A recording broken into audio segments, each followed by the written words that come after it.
नमस्कार, फिर पैसा बोलता है में आपका स्वागत है। मैं आनंद श्रीनिवासन। आज मार्केट बहुत नीचे आया, लगभग 200 पॉइंट 50 पॉइंट के ऊपर नीचे गिरा। 254 पॉइंट था जब मैं आखिरी बार देख रहा था। 15 मिनट का ट्रेडिंग आवर था। सेंसेक्स 930 पॉइंट डाउन था। सोने के दाम में संडे से आज कुछ कमी हुई। कल नए साल के लिए तमिल न्यू ईयर डे के लिए मार्केट खुला था, 6,855 रुपया तक गया था। आज 6,790 रुपया तक आया है। 50 रुपया का करेक्शन है, लेकिन ये करेक्शन बहुत दिन के लिए नहीं टिकेगा। अभी भी मिडिल ईस्ट में टेंशन है। रशिया यूक्रेन युद्ध चल रहा है और इसी समय एनॉर्मस प्रेशर है मार्केट में। चाइना यूएस ट्रेजरी बेच रहा है और सोना खरीद रहा है। इस साल 225 मीट्रिक टन खरीद चुका है। रशिया, तुर्की और भारत भी गोल्ड खरीद रहे हैं और रशिया और यूएस ट्रेजरी बेच रहे हैं। पहली बार मैं सुन रहा हूँ $40 बिलियन का जो 10 ईयर ट्रेजरी था, उसमें खरीदने में कुछ दिक्कत हुई मार्केट में। तो सीधा बात चल रहा है कि यूएस ट्रेजरी बेच रहे हैं और गोल्ड खरीद रहे हैं। क्यों कर रहे हैं? क्योंकि रशिया की जो डॉलर असेट्स थी, युद्ध के समय ने अमेरिका ने उसको फ्रीज कर लिया। तो अपने आप को सेफ रखने के लिए गोल्ड में सारे सेंट्रल बैंक डाइवर्सिफाई कर रहे हैं। ये एक कारण है। दूसरा कारण है, अमेरिका में चाइना में बहुत प्रेशर है। रियल एस्टेट मार्केट नीचे गिर रही है। चाइनीज बैंक में अपना पैसा नहीं रखते हैं, रियल एस्टेट में डालते हैं। अभी रियल एस्टेट से लेके पैसा सोने पे डाल रहे हैं और रिकॉर्ड खरीदारी हो रही है सोने में चाइना में। भारत में भी सेल्स बहुत तगड़ा था पिछले साल क्वार्टर में। और ये कल्याण ज्वेलर्स और टाइटन ने लगभग 17-20% की सेल्स की ग्रोथ बताया है। तो सीधा बात है कि सब लोगों में middle class, specially Asian middle class में सोने की खरीदारी हो रही है। सोने की रैली सभी को स्टन कर ली है। इंस्टेड एक कमोडिटी के बजाय स्मॉल कैप के स्टॉक के जैसे उसकी प्राइस निरंतर ऊपर है। ये इसराइल और ईरान की टेंशन भी कुछ मदद नहीं कर रही है, सोने के दाम को और तगड़ा कर रही है। तो डॉलर और सोना एक साथ ऊपर जा रहे हैं और इस समय में प्रेशर यूएस स्टॉक्स में और इंडियन स्टॉक्स और सारे स्टॉक्स में है। आज सारे एशियन स्टॉक्स में गिरावट थी और भारत में भी गिरावट थी। जाहिर है कि रुपया में भी प्रेशर आएगी और आरबीआई डॉलर बेचेगी ताकि फॉल को स्टेम करें। इस युद्ध के कारण कच्चा तेल का दाम भी बढ़ रहा है। लगभग 93 एक बैरल हो चुका है और भारत की जो बास्केट है वो लगभग 95 से 96-97 तक पहुंच गई है। जो भी सरकार आएगी उसको फ्यूल प्राइसेस बढ़ाना चाहिए, नहीं तो टैक्सेस कट करना चाहिए। नहीं तो बीपीसीएल, आईओसी और हिंदुस्तान पेट्रोलियम बहुत लॉस में होंगे। तो ये तो करना ही करना है। तो ऑटो एक्सपोर्ट्स पर एक न्यूज़ आया था। भारत से जो ऑटो एक्सपोर्ट्स कर रहे हैं वो सब में बड़ा डिक्लाइन हुआ है। 4 व्हीलर में decline, 3 wheeler decline, 2 wheeler decline और कमर्शियल व्हीकल में भी decline. Overall global demand Indian automobiles के लिए बहुत कम है। अभी इसी टाइम जब मारुति एक्सपोर्ट मार्केट में कंसंट्रेट करने की कोशिश कर रही है। टाटा मोटर्स ने एक प्रेस रिलीज में कहा है कि पंच ने नंबर 2 मार्केट शेयर ले ली है। मार्च में पंच की 17,000 व्हीकल्स डिलीवर हुई है। ओवरऑल वो कह रहे हैं कि 1,70,000 व्हीकल इस साल में बेच रहे हैं। वो नंबर 2 पोजीशन पे पहुंच गई है। सबसे बेहतरीन सेलिंग एसयूवी भी टाटा मोटर्स की है, वो है नेक्सॉन। तो Nexon number 1, number 2 position SUV category में टाटा के पास है और यही सबसे फास्ट ग्रोइंग मार्केट है।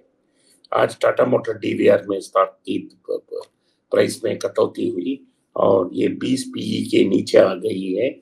अभी अट्रैक्टिव है, आप इसको कंसिडर कर सकते हो।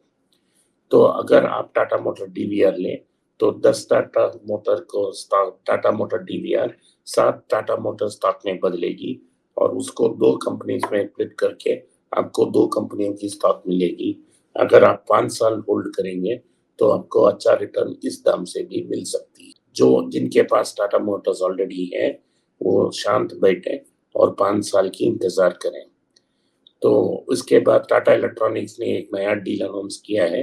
टाटा इलेक्ट्रॉनिक्स ने ये अनाउंस की है कि वो टेस्ला के साथ world wide tie up announce कर रही है और उनकी सारी सेमीकंडक्टर रिक्वायरमेंट अगली 2-3 साल से टाटा इलेक्ट्रॉनिक्स फुलफिल करेगी। इसी कारण एक ताइवानीज़ कंपनी से जॉइंट वेंचर करवा दिए वो कर वो गुजरात में एक नया प्लांट खोल रहे हैं और ताइवान से लोग भी रिक्रूट कर रहे हैं। तो टाटा इलेक्ट्रॉनिक्स फुल स्टीम जा रही है सेमीकंडक्टर्स में। उसी समय टेस्ला ने ये भी कोशिश कर रहे हैं कि इंडिया में जो ईवी मैन्युफैक्चर करेंगे, वो रिलायंस के साथ जॉइंट वेंचर करेंगे। टेस्ला की सेल्स बहुत बड़ा इंडिया में नहीं होगा, वो बहुत कॉस्टली कार है। रिच अमीर लोगों की खेलने का चीज़ ही रहेगा टेस्ला और कोई मार्केट डायनामिक्स नहीं बदलेगा। एप्पल ने अनाउंस किया है कि इंडिया से जो आईफ़ोन शिप हो रहा है, वो दुगनी हो जाएगी इस कमिंग साल में। लेकिन हमको ख्याल रखना है, जो इंडिया से मैन्युफैक्चर होके बाहर जा रहा है, वो दुबई और अमेरिका में सस्ता है और भारत में महँगा है। जो सब्सिडी आप एप्पल को दे रही है गवर्नमेंट, आप टैक्स के रूप से इंडियन कंज्यूमर दे रहा है। ये सो आपको अगर एप्पल लेना है, तो दुबई या अमेरिका और सस्ता है। जब आप बाहर जा रहे हैं, उधर से आप खरीद कर भारत ला सकते हैं, पर्सनल यूज़ के लिए एक फ़ोन। उसके बाद आज की न्यूज़ में ब्रॉड मार्केट भी में बड़ा करेक्शन हुआ है और जो बैंक्स के बारे में बात कर रहा हूँ, उसमें भी करेक्शन हुआ होगा। आप Karnataka bank, federal bank, south Indian bank और आईडीएफसी को कंसीडर कर सकते हो। मार्केट में ब्रॉड मार्केट में प्रेशर है। आप इस समय स्मॉल कैप मत कंसीडर कीजिए क्योंकि स्मॉल कैप में कंट्रोवर्सी है कि मॉरिशस बेस्ड एफआईएस इन्वेस्ट कर रहे हैं और सेबी उसकी इन्वेस्टिगेशन कर रही है। तो अगर इन्वेस्टिगेशन होती है और कुछ गलत निकला, तो स्मॉल कैप और प्रेशर में आ सकते हैं। इसी कारण मैंने क्यूपिड नहीं कंसीडर करने के लिए आपको बोला और उसे एग्जिट करने की कंसिडरेशन करने के लिए आपसे सलाह दी थी। तो अगर आप इन्वेस्ट करना चाहें, तो आईटी और फार्मा में इन्वेस्ट करें, सोना खरीदें और सोना का अगेंस्ट लोन देने वाले कंपनी जैसे मनप्पुरम और मुथूट फाइनेंस को भी कंसीडर करें क्योंकि वो चीप है। 12 एक और न्यूज़ है इंटरनेशनल मार्केट में, इंटेल कंप्यूटर्स और सर्वर्स में लगभग 73% मार्केट शेयर रखती है और 23% मार्केट शेयर एएमडी के पास है। लेकिन इसके बावजूद इंटेल क्यों प्रेशर में है? इसका सिंपल सा एक ही कारण है, मोबाइल में वो प्रेजेंट नहीं है। मोबाइल में इसीलिए वो इसका प्रेजेंट नहीं है क्योंकि उनके पास लाइट पावर कंजम्पशन प्रोसेसर्स नहीं है, जो एआरएम के प्रोप्राइटरी टेक्नोलॉजी है। एआरएम के लाइसेंस एक समय इंटेल के पास था और इंटेल ने उसके डिविडेंड डिक्लेयर करने के लिए उसको बेचा। इसी कारण पैट गेल्सिंगर को एक नया सीईओ के रूप में लाया है। तो आप इंटेल को कंसीडर कर सकते हैं क्योंकि ये के लिए उन्होंने गॉडी 3 नाम का एक नया प्रोसेसर अनाउंस किया है, जो पिछले सीरीज एनवीडिया थी उसका 50% बेहतर कर रही है। सो लेटेस्ट से कम है, तो ये मार्केट में नवंबर-दिसंबर में आएगी और परफॉर्मेंस इंप्रूव करेगी इंटेल की। तो इंटेल 2 कंपनियों में बाँट जाएगा, एक चिप डिज़ाइन करेगा और दूसरा मैन्युफैक्चर करेगा गूगल, एप्पल जैसी कंपनियों को। तो आज के लिए इतना न्यूज़ है। आप मार्केट नीचे आ रही है, कल भी मार्केट नीचे आएगी। आप इसको टाइम से सावधानी से कंसीडर करें। बड़ा पैसा बॉन्ड पे डालें, कुछ सोना में डालें और थोड़ा-थोड़ा स्टॉक में आहिस्ता-आहिस्ता कंसीडर करें।